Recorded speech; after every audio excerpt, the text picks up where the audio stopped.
Hello everyone. मेरा नाम है नितिन। आप देख रहे हैं स्कूल से एसएससी यूट्यूब चैनल। आज की क्लास में हम लोग प्रैक्टिस सेट नंबर 1 की बात करेंगे। जैसा कि मैंने आप लोगों को बताया था कि हम लोग इस चैनल पर पशु परिचर की जो एनिमल अटेंडेंट की भर्ती होने वाली है उसके लिए और राजस्थान जीके को कंप्लीट करने के लिए पूरे के पूरे जीके के हम लोग कितने 30 सेट्स करेंगे। तो आज हमारा पहला सेट है। आप आज से ही चैनल को सब्सक्राइब कर लीजिए जब भी वीडियो अपलोड हो, ताकि आप लोग पूरे सेट्स वगैरह देख पाएँ। 30 सेट में हम लोग पूरा का पूरा राजस्थान जीके कवर करेंगे। अगर ज़रूरत पड़े तो हम लोग और भी बढ़ा देंगे, बट हाँ, इस चैनल पे मैं आपको पूरा का पूरा कंप्लीट करवाऊंगा। सो डोंट वरी, आप लोग बस वीडियोस को लास्ट तक देखिएगा। पूरे हम लोग क्या करेंगे, क्वेश्चन देखेंगे हम लोग सबसे पहले, और फिर क्वेश्चन के पूरा एनालिसिस करेंगे चारों ऑप्शनों का। जो भी रिलेटेड थिंग्स होंगे उनकी हम लोग नेक्स्ट स्लाइड पे बातचीत करेंगे सारा कुछ। तो कुछ भी मिस नहीं होने वाला है। साथ ही साथ आपको एक अंदाजा भी लग जाएगा कि किस प्रकार से प्रश्न बनते हैं। ठीक है, तो चलिए शुरुआत करते हैं हम लोग और हमारे पहले प्रश्न की तरफ बढ़ते हैं। तो हमारा पहला प्रश्न है वो आपकी स्क्रीन पे है जी। देखिए, जब भी हम लोग बात करते हैं हमारी जो राजस्थान में एकीकरण की बात करते हैं हम लोग, और तब हम लोग पढ़ते हैं एक घोषणा के बारे में जो है 3 जून की घोषणा। देखिए, ये क्या थी? 3 जून की घोषणा की किसने थी, ये हमारा प्रश्न है। तो हम लोग आगे चलते हैं और देखते हैं कि क्या हमारा जो प्रश्न है और क्या इसका आंसर होगा। सबसे पहले मैं आपको ऑप्शंस वगैरह बता देता हूँ। तो ये आपके सामने ऑप्शन है। सबसे पहला ऑप्शन है लॉर्ड बेवेल, दूसरा ऑप्शन है लॉर्ड माउंटबेटन, तीसरा ऑप्शन है लॉर्ड जॉर्ज पैट्रिक लॉरेंस, और जो चौथा ऑप्शन है वो है मिस्टर लोकेट। आप लोग फटाफट से मुझे कमेंट सेक्शन में बताइए, अभी के अभी वीडियो को पॉज कीजिए और कमेंट कीजिए इसका आंसर क्या होगा। मैं 2 मिनट वेट करता हूँ, 2 मिनट नहीं मतलब 2 सेकेंड ही वेट करेंगे क्योंकि ऑनलाइन क्लास है। आप लोग पॉज करिए और वीडियो को फटाफट से आंसर बताइए। आप लोग डायरेक्ट लिखिए कि पहला क्वेश्चन में ए बी सी डी कौन सा ए बस है तो कौन सा आंसर होगा, लिखिए जी। अब हम लोग देखते हैं कि हमारे जो 3 जून की घोषणा है वो क्या है, किसने की थी, सारी चीजें हम लोग इसके बारे में यही पढ़ लेते हैं इस स्लाइड पे। जी देखिए, 3 जून की जो घोषणा है वो हुई किस प्रकार थी, वो यहाँ पे हम लोग बात करें तो 23 मार्च 1947 को जो राजस्थान के राजस्थान ने माफ कीजिए, भारत के जो गवर्नर जनरल है लॉर्ड बेवेल, उनके स्थान पर एक लॉर्ड माउंटबेटन नाम से गवर्नर जनरल आते हैं। इनके स्थान पे कौन आते हैं? Lord Mountbatten. ठीक है, लॉर्ड माउंटबेटन नाम से गवर्नर जनरल भारत आते हैं। अब इन्होंने क्या किया, ये 23 मार्च को जब भारत के गवर्नर जनरल बने तो इन्होंने 3 जून को एक घोषणा की जिसका नाम ही आगे चलकर 3 जून की घोषणा पड़ गया। 3 जून को इन्होंने कहा कि भारत को 15 अगस्त 1947 तक विभाजन के साथ में स्वतंत्रता प्रदान कर दी जाएगी। विभाजन के साथ में स्वतंत्रता प्रदान कर दी जाएगी। ठीक है, आई होप यहाँ तक आपको कोई इश्यू नहीं होगा। तो आपको पता चल ही गया होगा कि 3 जून की जो घोषणा है वो किसने की थी, तो वो घोषणा की थी लॉर्ड माउंटबेटन ने। तो हमारा ब आंसर हो जाएगा। किसका किसका सही है वो बताइए आप लोग। बी ऑप्शन किसने आंसर दिया था उनका सही है, बताइए। लॉर्ड बेवेल हमने देखा, लॉर्ड बेवेल के स्थान पे कौन आए थे? माउंटबेटन। उसके बाद में हम लोग बात करें तो पैट्रिक लॉरेंस कौन थे? वो 1857 की क्रांति से संबंधित है। और लास्ट में बात करें मिस्टर लोकेट, तो लोकेट भारत में जो एजीजी मुख्यालय की स्थापना हुई थी 1832 में, तो राजस्थान के प्रथम एजीजी थे। फर्स्ट एजीजी कौन थे? Mister locate. तो आई होप आपको चारों नामों के बारे में पता चल गया होगा। अब हम लोग नेक्स्ट क्वेश्चन पे चलते हैं हमारे, और नेक्स्ट क्वेश्चन हमारा है वो है रियासती विभाग की स्थापना कब की गई। नेक्स्ट क्वेश्चन है हमारा रियासती विभाग की स्थापना कब की गई। देखिए, सबसे पहले हम लोग बात करेंगे, पहले मैं आपको ऑप्शन दिखा देता हूँ, उसके बाद में बात करेंगे रियासती विभाग था क्या, इसका काम क्या था। तो हमारे जो ऑप्शंस है वो ये हैं, 1 मिनट जी। अब आपके सामने 4 ऑप्शन है। रियासती विभाग की स्थापना कब की गई? 3 जून को, 3 जुलाई को, या 5 जुलाई को, या फिर 5 जून को, बताइए। देखिए, रियासती विभाग है क्या और इसकी पूरी चर्चा हम लोग इस स्लाइड पे कर लेते हैं और देखते हैं ब्लैंक स्लाइड है क्या हमारे पास में। नहीं, ब्लैंक स्लाइड नहीं है, यहीं पे हमें बात करनी होगी। तो यहाँ हम लोग देखते हैं सबसे पहले रियासती विभाग। देखिए, जैसे ही 3 जून की घोषणा हुई, उसके बाद में तुरंत प्रभाव से क्या हुआ कि 5 जुलाई को एक विभाग की स्थापना की गई। विभाग का नाम था रियासती विभाग। तो आंसर हो जाएगा इसका 5 जुलाई। देखिए, इसका काम ये था कि जब अंग्रेजों ने बोल दिया कि भारत विभाजन के साथ में स्वतंत्रता प्राप्त करेगा, लेकिन उन्होंने साथ में ये भी कहा था कि जो रियासतें हैं, जो भी रियासतें हैं, वो स्वतंत्र हैं इस बात के लिए कि वो भारत में शामिल होना चाहती हैं या पाकिस्तान में। तीसरी चीज ये थी कि वो स्वतंत्र रह सकती है, खुद अपना एक देश बना सकती है। ठीक है। तो रियासती विभाग का काम ये था कि ज्यादा से ज्यादा रियासतों को भारत में शामिल करना। ठीक है। तो ये इनका कार्य हो गया। अब रियासती विभाग के अध्यक्ष किन्हें बनाया गया? अध्यक्ष, चलिए आप लोग बताइए, मैं आपको हिंट देता हूं। इन्हें हम लौह पुरुष के नाम से जानते हैं। बताइए रियासती विभाग के अध्यक्ष किन्हें बनाया गया? देखिए, रियासती विभाग के अध्यक्ष बनाए गए सरदार वल्लभ भाई पटेल। सरदार वल्लभ भाई पटेल को रियासती विभाग का अध्यक्ष बनाया गया और इसका जो सचिव है, रियासती विभाग का सचिव बनाया गया वीपी मेनन को। ठीक है। ये 3 बातें आपको रियासती विभाग के बारे में याद रखनी है। और 3 बातें क्या है कि 3 जून की घोषणा के उपरांत तुरंत प्रभाव से 5 जुलाई को रियासती विभाग का गठन किया गया था। कार्य था कि भारत में ज्यादा से ज्यादा रियासतों को शामिल करना। सरदार वल्लभ भाई पटेल को इनका अध्यक्ष बनाया गया रियासती विभाग का, और सचिव हमारे बने कौन? वीपी मेनन साहब। ठीक है। अब देखिए, सरदार वल्लभ भाई पटेल ने एक पत्र तैयार किया। पत्र था विलय पत्र। जो भी रियासत भारत में शामिल होना चाहती हैं, जो भी रियासतें भारत में शामिल होना चाहती हैं, उन्हें इस पर हस्ताक्षर करने थे। विलय पत्र का नाम रखा इंस्ट्रूमेंट ऑफ एक्सेशन। ठीक है। ये विलय पत्र का नाम रखा गया है। मैं बॉक्स में बंद कर देता हूं ताकि आप लोगों को दिखे। ठीक है। तो आई होप आपको सारी कुछ समझ में आई होगी। सरदार वल्लभ भाई पटेल को हम लोग लौह पुरुष के नाम से जानते हैं, लौह पुरुष। और ना, पटेल साहब की एक और बात मैं बताता हूँ आपको, यहीं पे हम बात करते हैं। बाकी है तो वो इंडिया जीके से संबंधित, बट हाँ, थोड़ी चीजें यहीं पे देखेंगे हम लोग। क्या पता अगर प्रश्न पूछ ले। हमारा जो बोर्ड है वो कर्मचारी बोर्ड है, उसका कुछ भी भरोसा नहीं है, कहीं से भी प्रश्न डाल देंगे। तो देखिए, सरदार वल्लभ भाई पटेल ने क्या किया कि भारत में टोटल 565 रियासतें थी। उनमें से 562 रियासतों पर, मतलब 562 रियासतों की सहमति ले ली थी। 562 रियासतों को भारत में शामिल कर लिया था। ठीक है, 565 में से। अब बात करें, जब रियासतों की बात ही आई है तो नेक्स्ट क्वेश्चन पे चलते हैं और हम लोग देखते हैं कि राजस्थान में एकीकरण के समय राजस्थान में कुल कितनी रियासतें थी। ठीक है, रियासतों की संख्या पूछी है और कब पूछी है? जब एकीकरण हुआ था तब। ठीक है। चलिए मैं आपको ऑप्शन दिखाता हूं। जी हाँ, ये आपके ऑप्शन है 13, 3, 19 और 18। चलिए बताइए, इनमें से कितनी रियासतें थी जो राजस्थान में शामिल थी एकीकरण के टाइम पे? देखिए, मैं आपको बताता हूँ पूरा ही। जब हम लोग बात करेंगे तो मैंने आपको कहा था कि हम पूरी बात करेंगे, कंप्लीट ही चर्चा करेंगे। तो यहाँ पे देखते हैं। देखिए, टोटल राजस्थान में एकीकरण के समय 19 रियासतें थी। 19 रियासतें थी, 3 ठिकाने थे और 1 यूनियन टेरिटरी थी, यानी केंद्र शासित प्रदेश था। अब 19 रियासतें कौन सी थी, 3 ठिकाने कौन से थे और यूनियन टेरिटरी हम लोग किसे बोल रहे हैं, ये सारी चीजें हम लोग देखेंगे। बाकी प्रश्न का आंसर आपको पता चल गया होगा, आंसर होगा 19। ठीक है। यहीं पे हम लोग देखते हैं। सबसे पहले तो 5 रियासतें ऐसी थी जहां पे गुहिल वंश का शासन था। ठीक है। तो 5 हो गई। एक तो मेवाड़, दूसरी हो गई हमारी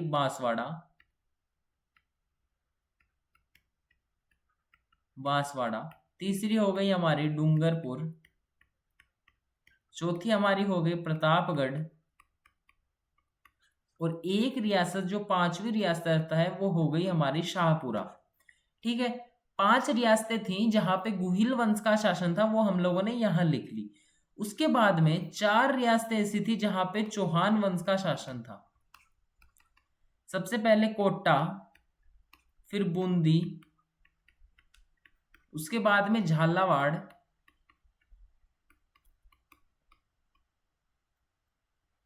और एक हमारी रियासत हो गई सिरोही। ठीक है, 4 रियासत ऐसी थी जहां पे चौहान वंश का शासन था।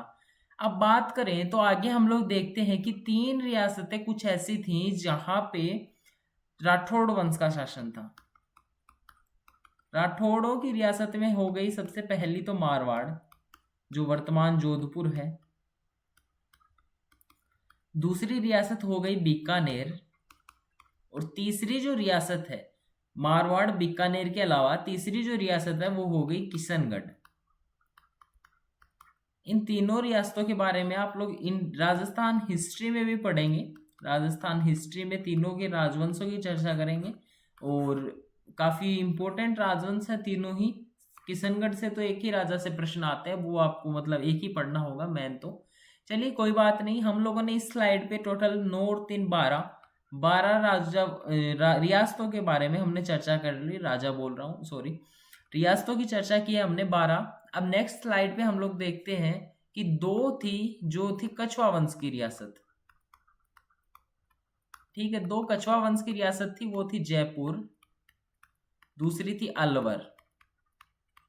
ठीक है, यहीं पे 2 थी जाट साम्राज्य का जहां शासन था, वो हो गई भरतपुर, एक हो गई धौलपुर। ठीक है, उसके बाद में देखें तो एक भाटी राजवंश की रियासत थी। भाटी राजवंश हमारा जैसलमेर में था। उसके बाद में बात करें तो एक यादव वंश की रियासत थी, यादव करौली में थे। और अंतिम बात करें तो एक मुस्लिम रियासत भी थी राजस्थान में, मुस्लिम रियासत थी टोंक। तो टोटल देखिए कितनी हो गई, 12 हमने पिछली स्लाइड में पढ़ी, 2 14, 2 16, 17 18 19। तो टोटल यहाँ पे हमारी 19 रियासतें कंप्लीट होती हैं। अब हम बात करते हैं ठिकानों की। ठीक है, 3 ठिकाने थे राजस्थान में, 3 ठिकाने थे। ठिकाने कौन कौन से थे देखिए, सबसे पहले था निमराना, दूसरा जो था वो था लावा, तीसरा जो ठिकाना था वो था कुशलगढ़। किशनगढ़ और कुशलगढ़ में कंफ्यूज मत होइएगा, कुशलगढ़ एक ठिकाना था और किशनगढ़ एक रियासत थी।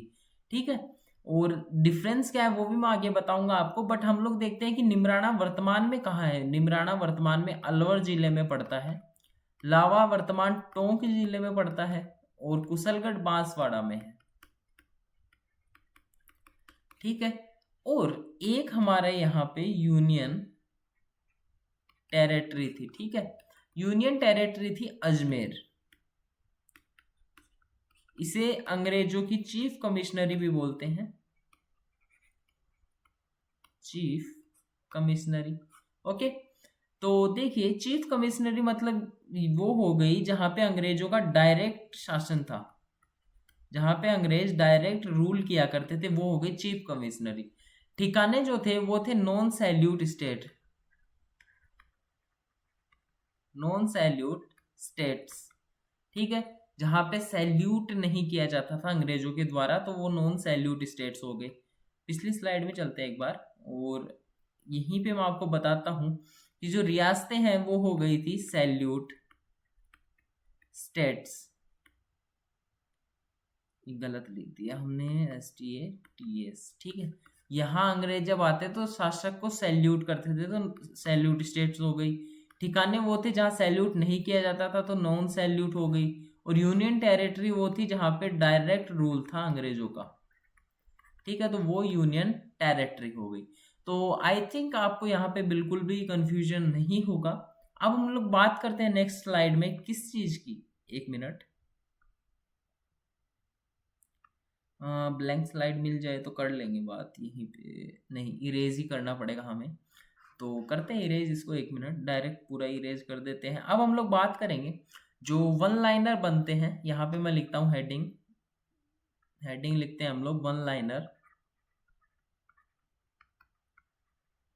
जी देखिए, वन लाइनर क्या बनते हैं। सबसे पहले हम लोग देखेंगे जनसंख्या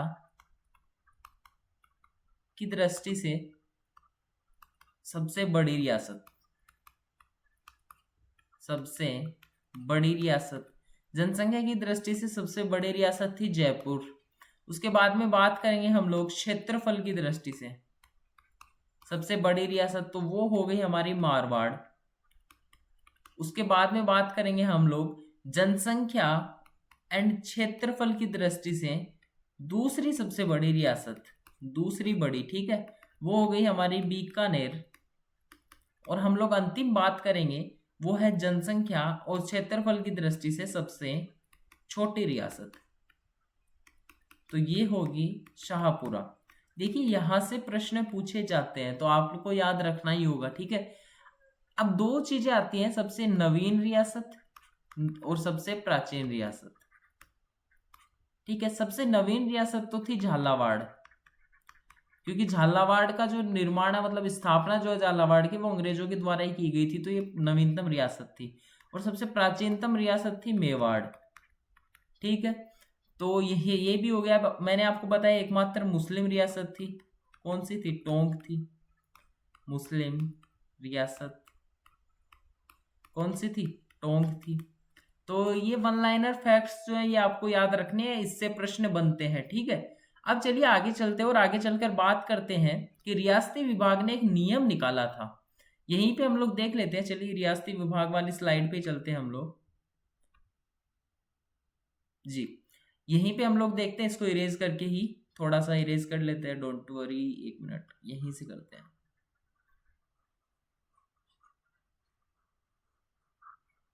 जी देखिए, रियासती विभाग ने नियम क्यों निकाला।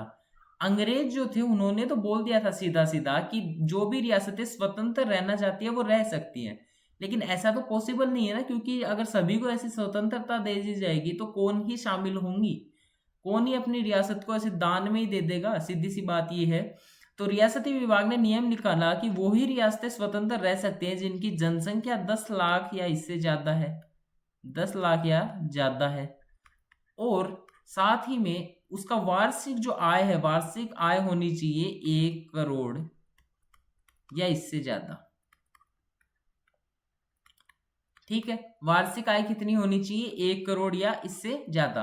तो ये दो कंडीशन अगर कोई रियासत फॉलो करती है तो वो स्वतंत्र रह सकती है, ठीक है। अब ना राजस्थान में ऐसी कुल 4 रियासतें थी जो ये फॉलो करती थी, मतलब जिनकी जनसंख्या 10 लाख या इससे ज्यादा थी, और तीस दूसरी जो चीज है वो 1 करोड़ की वार्षिक आय थी उनकी। सबसे पहली जो रियासत थी वो थी जयपुर, फिर हमारी थी जोधपुर। तो जो सबसे बड़ी रियासतें थी वो दोनों आ गई, फिर दूसरी बड़ी रियासत थी वो भी आ गई, और जो अंतिम थी रियासत वो थी मेवाड़, ठीक है। तो ये 4 रियासतें ऐसी थी जिन्होंने इस नियम का मतलब जो पालन करती थी और चाहती तो वो स्वतंत्र रह सकती थी, लेकिन इन्होंने भी भारत में विलय का निर्णय लिया था, ठीक है, आपको पता ही है, तभी भारत के साथ में ही है। तो चलिए आगे चलते हैं और आगे हमारा नेक्स्ट प्रश्न देखते हैं। हम लोगों ने ये कंप्लीट कर लिया है, इसमें अगर किसी को डाउट हो तो फटाफट से बताइए। नेक्स्ट क्वेश्चन जी देखिए, राजस्थान का जो एकीकरण है वो कुल कितने चरणों में पूरा हुआ। मैंने आपको बताया राजस्थान का फिर एकीकरण किया गया, मतलब राजस्थान को वर्तमान स्वरूप मिलते मिलते कुल कितने चरणों से गुजरना पड़ा वो बताइए। मैं आपको ऑप्शन दिखाता हूँ, देखिए ये आपके ऑप्शंस हैं। सबसे पहला 3, उसके बाद में 7, उसके बाद में 9 और उसके बाद में 8। बताइए राजस्थान का एकीकरण कुल कितने चरणों में पूर्ण हुआ। तो इसका आंसर होगा राजस्थान का एकीकरण कुल 7 चरणों में पूर्ण हुआ था। और सातों के हम लोग अभी नाम भी लिख लेंगे ताकि आप लोग एक ही जगह पे देखें तो आपको ज्यादा याद हो सके। लेकिन उससे पहले हम लोग एक और बात करते हैं, छोटी सी बात है। 7 दिन नहीं, सॉरी, 7 चरणों में पूर्ण हुआ था, लेकिन टाइम कितना लगा था वो बताइए आप लोग फटाफट से कमेंट में।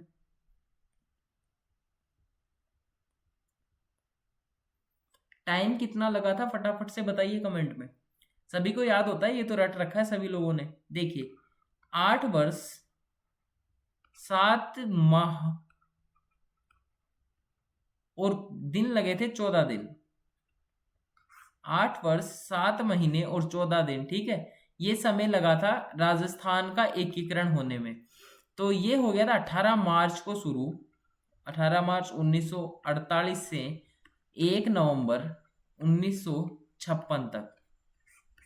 ठीक है, तो ये समय लगा था राजस्थान के एकीकरण में। ठीक है, अब बात करते हैं 7 जो चरण है उनकी। तो देखते हैं, हमारे पास अगर ब्लैंक स्लाइड है तो उसमें चर्चा करेंगे, वरना इसी स्लाइड पे हम लोग डिस्कशन कर लेंगे, कोई इश्यू है नहीं हमारे। तो इधर ही लिखते हैं हम लोग, बस थोड़ा सा इरेज करते हैं बस। यहाँ मैं वो डेट भी लिख देता हूँ, 1 नवंबर 1956 तक। ठीक है, यहाँ पे देखिए सबसे पहला जो चरण है वो था मत्स्य संघ, मत्स्य संघ। दूसरा जो चरण था वो था पूर्व राजस्थान संघ, पूर्व राजस्थान संघ। तीसरा जो चरण था वो था हमारा संयुक्त राजस्थान संघ, संयुक्त राजस्थान संघ। चौथा जो चरण था वो था हमारा वृहद राजस्थान संघ। पांचवा जो चरण है हमारा वो था संयुक्त वृहद राजस्थान संघ।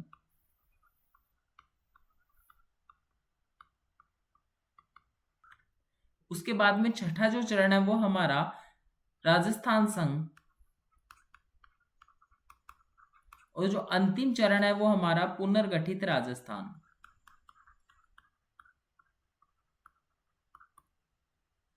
सो ये 7 चरण थे। इन 7 चरणों से राजस्थान को गुजरना पड़ा वर्तमान स्वरूप प्राप्त करने के लिए। और अभी तो राजस्थान में फिर और भी जिले बन गए हैं, तो उनका भी मैं आपको कल की एक क्लास में बताऊंगा। कल की क्लास में क्या होने वाला है वो देखिए। पहले एनिमल अटेंडेंट की परीक्षा को पूरा पूरा बचा है 1 महीना। ठीक है, और बहुत से बच्चे ऐसे हैं जिन्होंने 6 महीने से प्रिपरेशन स्टार्ट कर रखी है, कोई 12 महीने से इसकी प्रिपरेशन में लगा हुआ है, और कुछ ऐसे हैं जिन्होंने तैयारी शुरू भी नहीं की है।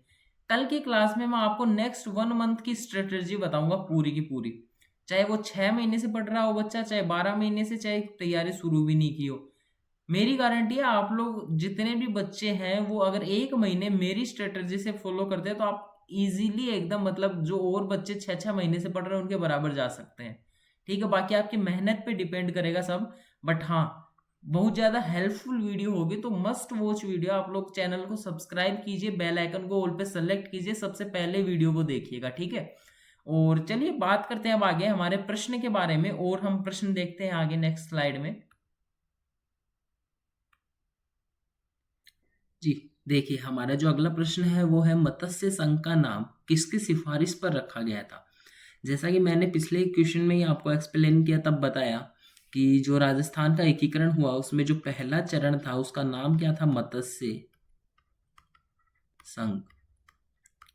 ठीक है, अब इसका नाम मत्स्य संघ किसकी सिफारिश पे रखा गया है ये हम लोगों से प्रश्न में पूछा है।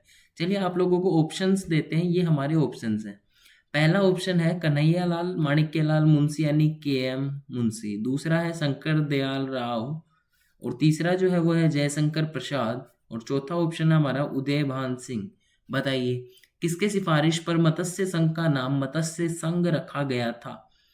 चलिए बताइए। देखिए ये जो नाम है मत्स्य संघ का, ये मत्स्य संघ का नाम के.एम. मुंशी की सिफारिश पे रखा गया था। हम लोग पूरा डिटेल में पढ़ते हैं मत्स्य संघ में क्या हुआ था क्या नहीं हुआ था। देखिए सबसे पहले मैं बात करूं तो मत्स्य संघ का जो उद्घाटन है, मतलब जो मत्स्य संघ का जो निर्माण है वो किया गया था 18 मार्च को, 18 मार्च 1948 को। ठीक है, अब देखिए मत्स्य संघ में टोटल 4 रियासतें और 1 ठिकाना शामिल हुआ था। सबसे पहले हम लोग रियासतों की बात करें तो रियासत थी ABCD। ट्रिक क्या है, ABCD। A for Alwar, Bharatpur, Karauli, Dholpur. जी, ये 4 जो थे, चारों की चारों रियासतों को एक करके मत्स्य संघ का निर्माण किया गया है। लेकिन साथ ही में जैसा कि मैंने आपको बताया था स्टार्टिंग में ही कि राजस्थान में 3 ठिकाने भी थे, उनमें से एक ठिकाना अलवर में स्थित था तो उसका नाम था निमराना। जब अलवर ही शामिल हो गया तो निमराना अकेला थोड़ी ना बचेगा, तो जो भी रियासतें आ जाती है उसी टाइम उनके ठिकाने जो थे वो भी शामिल हो जाएंगे। तो निमराना इसमें शामिल हुआ था मत्स्य संघ के निर्माण में। तो तो मत्स्य संघ का निर्माण किन किन को मिलाकर किया गया? अलवर, भरतपुर, करौली और धौलपुर। साथ ही में एक निमराना ठिकाना भी इसमें शामिल हुआ था। अब बात करें तो यहाँ पे हम लोग हर एक चरण में देखेंगे कि राजधानी किसे बनाई गई। यहाँ पे सबसे पहले बात करें तो पहला जो चरण है राजधानी, उसमें अलवर को बनाया गया था। और हम लोग बात करें कि राज प्रमुख किन्हें बनाया गया? राज प्रमुख बनाया गया उदयभान सिंह को। जो ये नाम है ना, उदयभान सिंह, ये बने थे राज प्रमुख। ठीक है। उदयभान सिंह कहाँ से संबंधित थे? मतलब धौलपुर के शासक थे उदयभान सिंह। ठीक है। अब देखिए, मत्स्य संघ के प्रधानमंत्री का जो नाम आता है वो आता है शोभाराम कुमावत। शोभाराम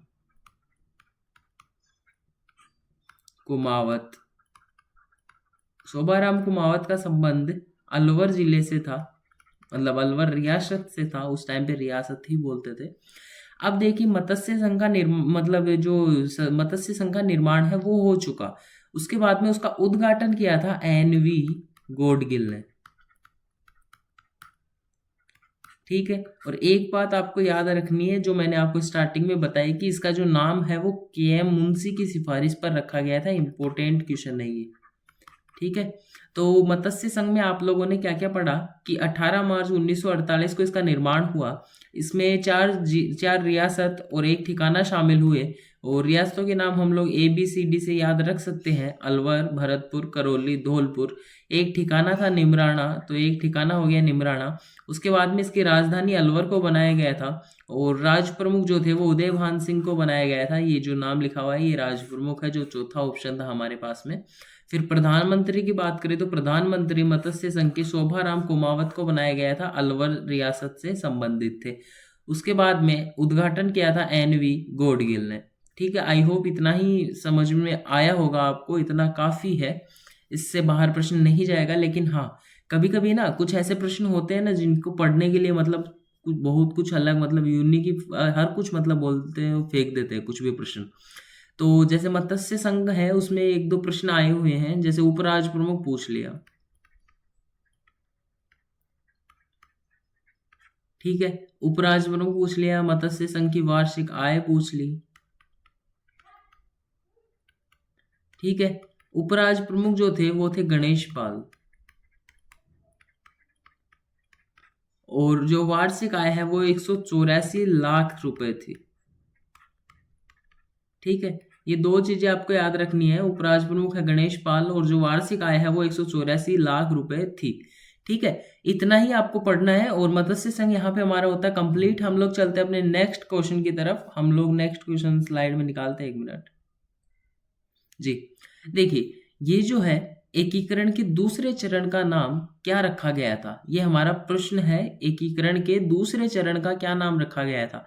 ये तो मैं आपको बता चुका कि एकीकरण के 7 चरणों के जो नाम थे मैंने एक साथ ही बता दिए थे। तो चलिए हम लोग अब क्या करते हैं, हम लोग अब करते हैं हमारे जो ऑप्शन है उनको रिवील। देखिए, ये आपके ऑप्शन है: पूर्व राजस्थान संघ, संयुक्त राजस्थान संघ, वृहद राजस्थान संघ, संयुक्त वृहद राजस्थान संघ। बताइए दूसरे चरण का नाम क्या था? दूसरे चरण का देखिए, जैसा कि मैंने आपको बताया कि पहला जो चरण था वो था मत्स्य संघ। फटाफट से लिख देता हूं मैं छोटा छोटा। उसके बाद में दूसरा जो था वो पूर्व राजस्थान संघ। तीसरा आया संयुक्त राजस्थान संघ। ठीक है। तो दूसरा कौन सा था? पूर्व राजस्थान संघ। तीसरा कौन सा था? संयुक्त राजस्थान संघ। चौथा कौन सा था? वृहद राजस्थान संघ। पांचवा था संयुक्त वृहद राजस्थान संघ। और जो छठा आया वो आया राजस्थान संघ। और जो अंतिम है वो है पुनर्गठित राजस्थान।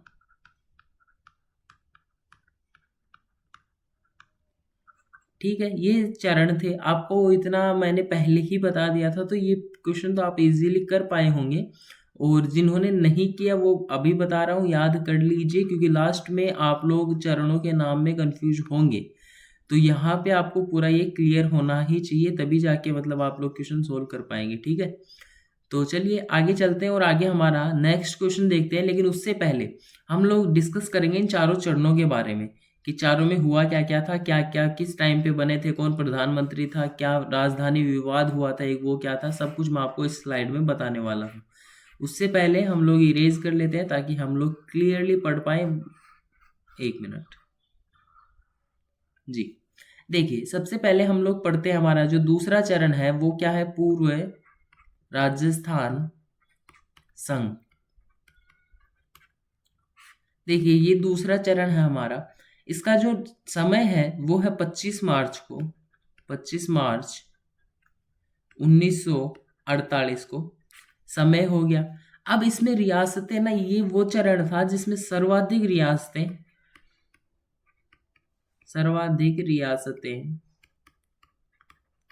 व ठिकाने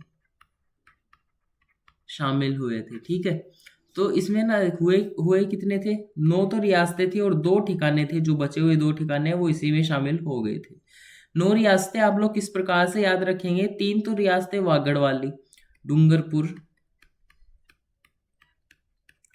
प्रतापगढ़, बांसवाड़ा। उसके बाद में जो चौहान वंश की रियासतें थी, हाड़ौती वाली, कोटा, बूंदी, झालावाड़। ठीक है, उसके बाद में 2 रियासतें थी, एक तो किशनगढ़ और एक जो रियासत थी वो थी हमारी एकमात्र मुस्लिम जो रियासत हमने पढ़ी, टोंक। उसके बाद में कोटा, बूंदी, झालावाड़ जैसे चौहान वंश की थी, तो एक शाहपुरा भी चौहान वंश की थी, तो वो भी इसमें शामिल हो गई थी। तो हम लोगों ने देखा 3 3 6 और 3 9, टोटल 9 रियासतें इस चरण में शामिल हुई थी। उसके बाद में जैसे बांसवाड़ा अगर आ गया तो बांसवाड़ा से जो ठिकाना था कुशलगढ़ वो भी आ ही जाएगा। फिर जब टोंक आ गया तो टोंक से जो ठिकाना था लावा वो भी आ जाएगा। तो यहाँ पे 2 ठिकाने शामिल हुए थे और जो 9 रियासतें थी वो शामिल हुई थी। ध्यान रखिएगा, कंफ्यूज आप कहाँ होंगे, कंफ्यूज आप इस प्रकार से होंगे कि एक प्रश्न बनेगा कि मत्स्य संघ का विलय कब हुआ। तो मत्स्य संघ का विलय राजस्थान में पहले चरण में नहीं हुआ था। पहली बात, कब हुआ था वो हम लोग आगे पढ़ेंगे इसी क्लास में, लेकिन इतना याद रख लेना, मत्स्य संघ अभी अलग से बना के छोड़ा हुआ है और इधर जो बना ये बना हमारा पूर्व राजस्थान संघ। ठीक है, अब इन दोनों को भी मिलाएंगे, लेकिन बाद में आगे जो चरण आएगा उसका नाम मैं आपको आगे बताऊंगा, वहीं पे हम लोग पढ़ेंगे इसके बारे में भी। तो अभी तक हम लोगों ने दूसरे चरण में बात की कि जो रियासतें थी वो और समय की बात की है। तो हम लोग देख लेते हैं कि इसकी राजधानी किसे बनाया गया था। राजधानी बनाया गया था वर्तमान शिक्षा नगरी को, शिक्षा नगरी मतलब कोटा को। ठीक है, कोटा को राजधानी बनाया गया था और जो राज्य प्रमुख थे वो कोटा के भीम सिंह ही थे, भीम सिंह। ठीक है, और बात करें तो प्रधानमंत्री गोकुल लाल असावा, यहां लिख देता हूं मैं, प्रधानमंत्री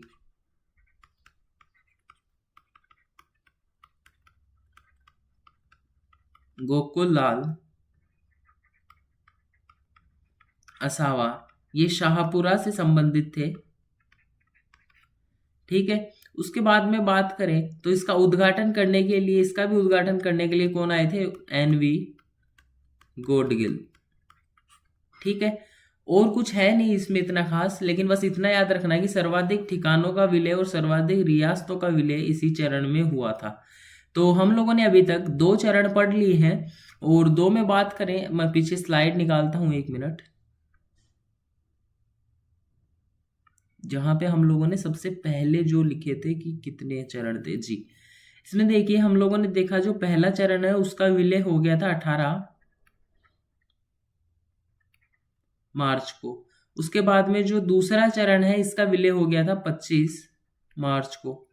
तो हम लोगों ने 2 पढ़ लिए। अब जो तीसरा चरण आएगा उसका विलय हुआ था 18 अप्रैल को। ठीक है, आगे चलते हैं, आगे हम लोग देखते हैं।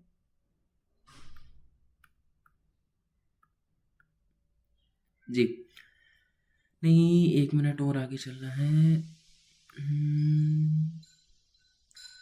जी, अब हम लोग देखते हैं हमारा जो तीसरा चरण है उसमें जो डिटेल्स आएंगे उसकी बातें हम लोग करते हैं।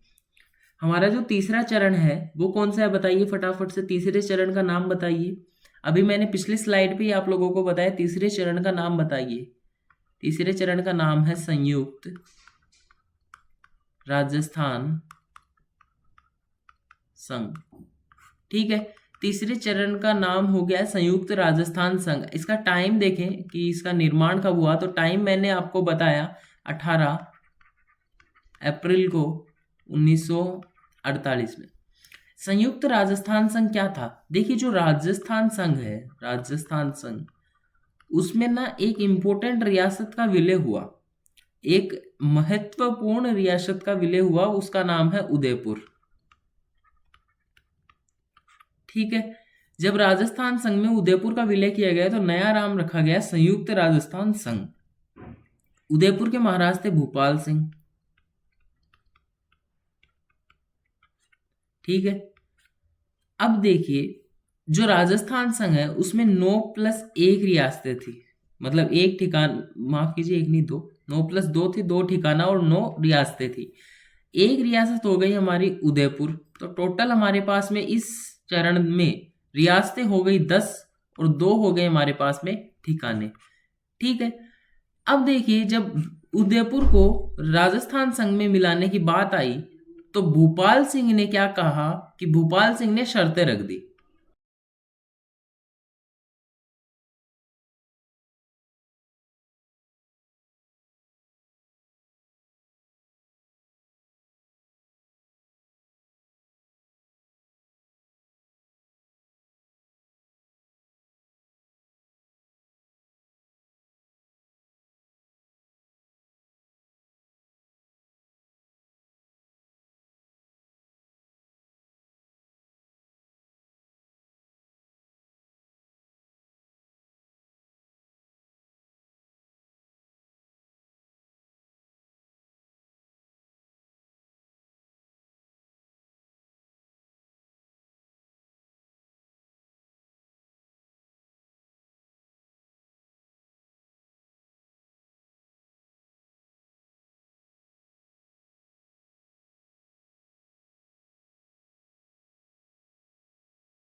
देखिए पुनर्गठित राजस्थान में क्या किया गया कि आबू देलवाड़ा व अजमेर मेरवाड़ा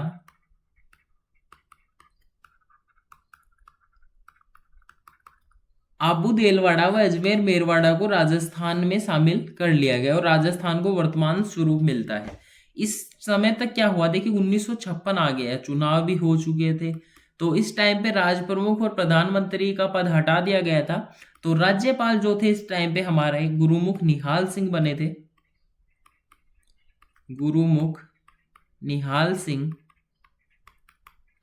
और हमारे जो प्रधानमंत्री थे या फिर मुख्यमंत्री हम लोग बोल सकते हैं, क्योंकि प्रधानमंत्री का पद तो हटा ही दिया गया था, तो मुख्यमंत्री बने थे मोहनलाल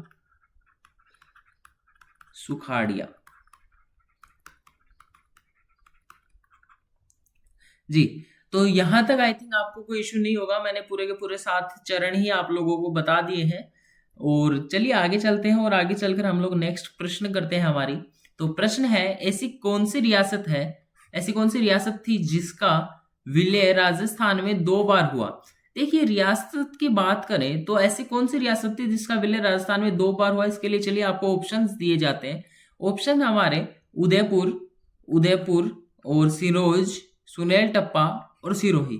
बताइए ऐसी कौन सी रियासत है जिसका विलय 2 बार हुआ था। क्या आपने उदयपुर का विलय 2 बार देखा? उदयपुर तो एक बार में ही शामिल हो गया था और तीसरा चरण में शामिल हुआ था उदयपुर। लेकिन सिरोही में आपने देखा ना कि पहले सिरोही शामिल हुई, फिर आबू देलवाड़ा को शामिल किया गया, तो छठे और 7वें चरण में सिरोही का विलय हुआ। तो हमारी जो सिरोही रियासत है वो एक ऐसी रियासत है जिसका विलय राजस्थान में 2 बार हुआ था। तो ये तो मैं आपको पढ़ा चुका हूं, तो यहां तक तो आपको कोई इश्यू होगा नहीं। तो चलिए आगे चलते हैं और नेक्स्ट क्वेश्चन पे चलते हैं।